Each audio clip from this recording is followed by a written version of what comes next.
remember, do you remember there's this person, maybe Musa, Oh my God. Rivkatu's brother. Rhoda's brother. Rhoda's brother.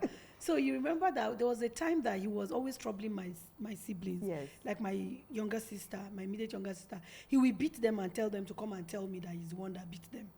And then sometimes we go for lesson together in the barracks there, and then he will force me to open my answers for him to copy. So for many months, I was afraid of him, because he was very forceful. He was he bullied me. Let me say that was my first encounter with being bullied, And there was this particular time he beat my sister and repeated the same message. He told her to come and tell me that he was the one that beat her. So I said I sent back the message to him that they should tell him that he should meet me in our rice farm by 2:00. I'll be waiting for him there. He now said, what? Yeah. He said, Musa now? Yes. He said, what? She said that. I said, yes, that they should meet me in our rice farm. And the place is a very swampy area. That place is a rejected. People don't go there. I told him, I said, meet me there by 2:00. I gave him time. And do you know that I was at that rice farm by 1:45, and my heart was beating as in I was afraid. As if you didn't make the arrangement. Yes, but I stood there. I said, today, if he doesn't finish me, I will finish him, because this has to end. And I remember that standing in that rice farm, because it was like a valley, and the other part of our compound was like on the hill. Yeah. So I saw Musa from that far. I saw him looking to see whether I was there. When he saw me there, I saw him, he was coming. My heart was beating. Then all of a sudden, he turned back. He didn't come. And that was the end of that bullying. So that taught me that even for the enemy, the devil, he will always want us to feel like he's this very, efficient and strategic fighter. The devil has no strategy, because God has given us something. Today, I look at that story and I remember the boy called David. Goliath could scare a whole army. Yeah. But yet, this boy came. There was something within him, not outside. Other people were bragging with what they had externally. He had something he had inside. And that is one of the main goals of this of this platform, is to let people know that everything you will ever need to defeat any situation in your life, you have it from the inside. It's been deposited into you. Because when he came there, even the king was afraid. He said, what's wrong with this boy? This is not a place for civilians. But he knew something the military people did not know. He knew a God who not only is looking for the weak things to express his strength, but who had equally dealt with him privately in the bush. And that is why this platform here today is meant to point back at that thing you have. What is that thing you have? You called it trouble. I don't see that trouble. I tell people one of my secret, anyway, for the purpose of this show, I think I'll let out a few secrets here and there, because people have always asked me, what's your secret? So one of my secrets is that when people run from trouble, I run to trouble. I run to trouble. Because you need to have something greater to overcome what challenges you. You don't run from trouble. You don't run from trouble. You have something inside of you that trouble has to be subdued by. And the courage, most times, what people think they need are things, things still external. But what they really need is internal, is the courage. I could remember that. Even though you don't have, you still look out for people. You don't have, but you look out for people. Just one word of encouragement. How is it going? This is somebody that will go back to school with, when they will give you pocket money. Esther goes back to school with no 1 naira in her pocket. So it's just the dining food, and you can imagine what kind of food they serve then. Not the kind of schools our children go to now, that their food my son in their school, they feed them 5 times in a day. And there's snacks in between. There's a meat pie, there's this. Esther resumed to school. When school is closing, Esther don't have transport to go back home. But before the school closed, she gives you every encouragement you need. You are going back home. Know that this, even if there is none, she's inside. She's crying inside. The things are not really well with her, but she makes sure the person she's seeing, she makes things well with that person. That is one Esther.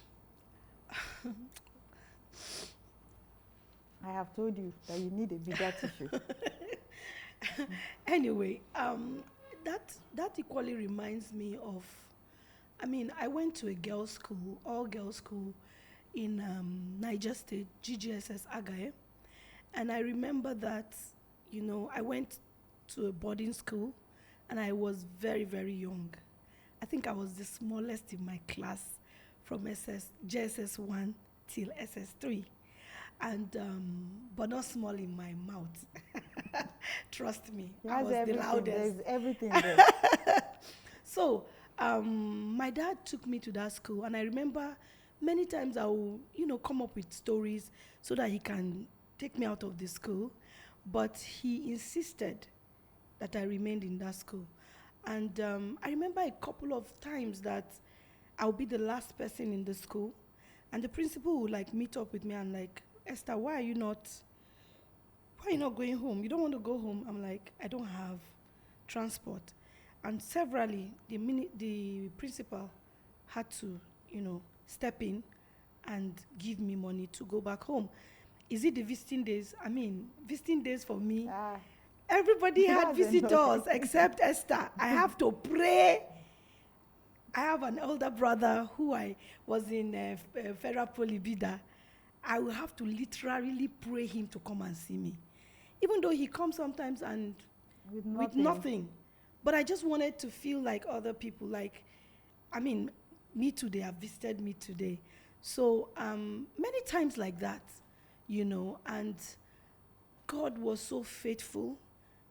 God was so faithful. Not only was I the first junior prefect in the junior block, I was also an assistant head girl in SS2, head girl in SS3.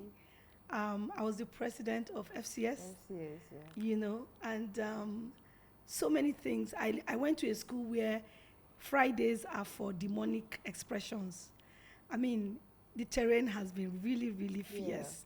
Yeah. That school, they believe is part of the culture that if you don't manifest when you are young, you manifest when you are old. Yeah.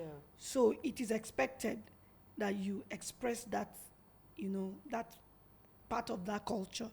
So sometimes Fridays like this, you hear one shout here, the next person has taken off, and they will become so stiff, so strong, their eyes will be so red, and 10 people cannot bring one person down. We live through this. I remember one time going for prep, and I was bitten by a snake. And my leg was as big as 4 people's leg.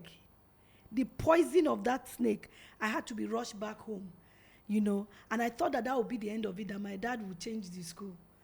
But lo and behold, as a military man now, he shipped me back to that school.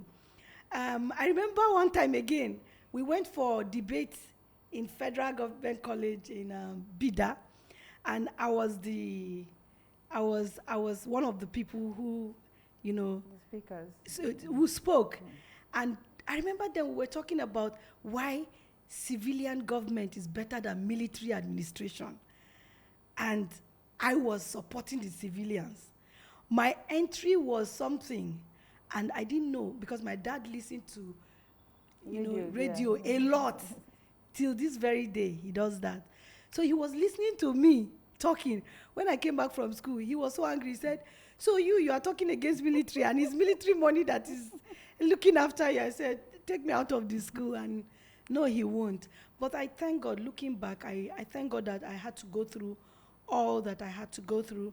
I think it was more of the balance today that I somehow enjoy, because there's somebody out there right now thinking that, oh, I'm disadvantaged. Trust me, that is your only advantage in life. Because every other thing that you will see as a gain will be built on that so-called disadvantage. Yes. Because our journeys are unique. They are different. Very unique. I wouldn't have ever thought that we will meet again somehow.